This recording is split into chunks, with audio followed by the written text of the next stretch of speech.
Welcome to fintech trading. मैं आपके लिए आज शेयर लेके आया हूँ वेदांता। वेदांता को डिस्कस करेंगे। वेदांता क्यों न्यूज़ में है, वेदांता के न्यूज़ का कारण है वेदांता का डिविडेंड। वेदांता आपको पता है डिविडेंड के लिए जाना जाता है। वेदांता बहुत अच्छा खासा डिविडेंड देती है। आप इसका डिविडेंड यील्ड देखोगे तो देखो यहाँ देखिए 11% इसका डिविडेंड यील्ड है। इस शेयर को केवल आप डिविडेंड के लिए ख़रीद के रख दो, आपका ये जो हम जो ये कराते फिक्स डिपॉजिट जो है वगैरह है इसके बराबर तो ये डिविडेंड ही आपको दे देगा। शानदार डिविडेंड के लिए जाने वाला शेयर है। और अभी ये चर्चा में क्यों है, क्योंकि इसका जो डिविडेंड का इंटरिम डिविडेंड एक दे रहा है जिसका एक्स डेट जो है 10 सितंबर है। कितना है? 10 सितंबर। इसका मतलब उसको 10 सितंबर से पहले 9 सितंबर को ख़रीद लेना है ताकि वो 10 सितंबर को आपके अकाउंट में रहे और 10 सितंबर को आपको उसका डिविडेंड मिल सके। लेकिन एक चीज़ का ध्यान रखना है, आपका पर्पज़ क्या है। पर्पज़ केवल आपका डिविडेंड है तो आपको शेयर को नहीं खरीदना है। केवल डिविडेंड है तो नहीं खरीदना है, क्योंकि डिविडेंड 20 रुपये आपको डिविडेंड दे रहा है कोई भी शेयर। और डिविडेंड की जब उसकी अनाउंसमेंट हुई तभी से वो रैली कर चुका होता है।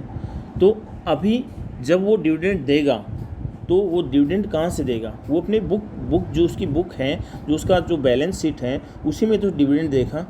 जब उसमें से डिविडेंड देगा, उसमें से वो पैसा निकल जाएगा तो आपको डिविडेंड देने के बाद में वो शेयर आपको गिरता हुआ नज़र आएगा। जैसा कि अभी CDSL के साथ में हुआ। CDSL का जब डिविडेंड का अनाउंसमेंट हुआ तो शेयर अच्छा खासा मूवमेंट में आया, लेकिन जब डिविडेंड मिल गया तो अभी शेयर डाउन साइड में मूवमेंट कर रहा है। तो आपको इस चीज़ का बहुत अच्छे से ध्यान रखना है कि डिविडेंड की केवल डिविडेंड के पर्पज़ से आपको शेयर को नहीं लेना है। आपको बिजनेस देके बिजनेस पे आपको भरोसा है क्या? डिविडेंड के अलावा इसकी एक और न्यूज़ है, ये शेयर 1:5 में अपने आप को स्प्लिट करने जा रहे हैं, वो भी बहुत जल्द ही, क्योंकि इसकी एक शेयर के बदले में आपको 5 एक्स्ट्रा शेयर मिल जाएंगे।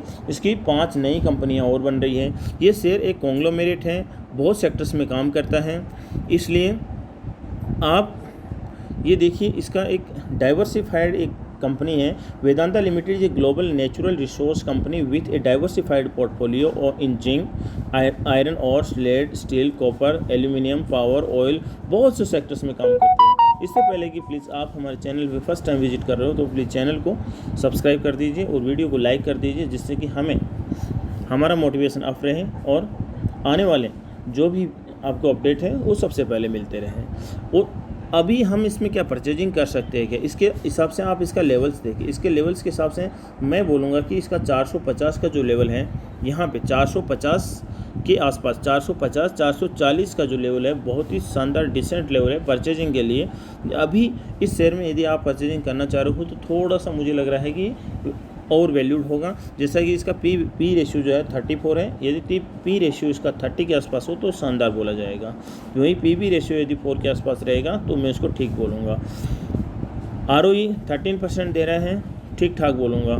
बाकी इस शेयर को यदि यहाँ से अभी ये यहाँ इस जगह काम कर रहा है, ये लेवल इसका टूटेगा, ये लेवल टूटेगा, ये 480 के आसपास का जो लेवल है ये टूटेगा तो ये शेयर अप साइड में मूवमेंट देगा और 500 के ऊपर क्लोजिंग देगा, तभी ये शेयर स्ट्रॉन्ग मोमेंटम में आएगा। तो इस चीज़ का आपको ध्यान रखना है। बाकी इसकी रेवेन्यू साइड से आप देख लो, रेवेन्यू में एल्यूमिनियम, जिंक, कॉपर इन सब में काम करता है। लोकेशन इसकी इंडिया में 64 है, बाकी वर्ल्ड में भी इसकी प्रेजेंस है। इसका हम देख लेंगे फाइनेंशियल्स में, क्वार्टरली देखेंगे तो इसमें कोई भी डेट नहीं है, लेकिन ईयरली के हिसाब से इसमें डेट है। ये डेट एकदम क्वार्टरली में गायब कैसे हो गया, इसकी मैं आगे बताऊंगा ये कि गायब कैसे हो गया। बाकी सेल्स, ऑपरेटिंग प्रॉफिट और नेट प्रॉफिट सारे ग्रीन सिग्नल में हैं, इसमें कहीं कोई प्रॉब्लम नहीं है। शेयर होल्डिंग पैटर्न में आप देखो तो 59% प्रमोटर्स के पास में है, शानदार है। 59% प्रमोटर्स के पास में है, ये शानदार है। और प्लेज शेयर इसका 99.99%, इसने अपने शेयरों को प्लेज रखा है। प्लेज क्यों रखा है? प्लेज इसलिए रखा है ताकि अपने डेट को भरपाई कर सके, अपने कर्जे की भरपाई कर सके। तो कर्जे की भरपाई तो कर दी, लेकिन शेयर प्लेज हो गई, तो ये इसका एक नेगेटिव पॉइंट हो गया। जब तक ये किल न हो, ये पॉइंट जब तक किल न हो तब तक इस शेयर में मेरे हिसाब से खरीदारी नहीं करनी चाहिए। बाकी डिसीजन आपका है। और Y-on-Y बेसिस पे 8.79% और Q-on-Q बेसिस पे 2.63% का इसमें गिरावट दर्ज किया गया है। FIs और DIs में भी 10% और 14% और YoY and QoQ बेसिस पे इसमें वृद्धि दर्ज की गई है। रिटेल में 10% की होल्डिंग है और अदर्स में 4.92% की होल्डिंग है।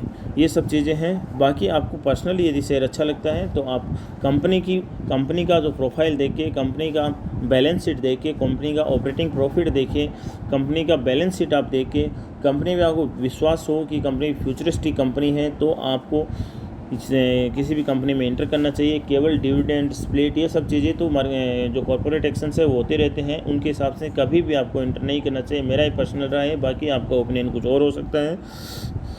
ये वीडियो केवल और केवल एजुकेशन पर्पज़ के लिए है, बाकी आप अपनी एक राय बना सकते हो और इसमें बाय एंड डिप स्ट्रेटजी में जा सकते हो। कंपनी ख़राब नहीं है, कैश रिच कंपनी है। इसका देखो मार्केट साइज़ जो है 2 लाख करोड़ के आसपास का मार्केट साइज़ कंपनी है, बहुत अच्छा है। लार्ज कैप सेक्टर में आता है, धोखा देने वाला तो नहीं है, धोखा देगा नहीं आपको, जबकि कुछ भी नहीं देगा तो डिविडेंड उतना दे देगा कि आपको डिविडेंड से ही सेटिस्फाई कर देगा। बाकी मेरी तरफ से कोई बाइंग एंड सेलिंग की कोई सलाह नहीं है। Thank you, thanks a lot.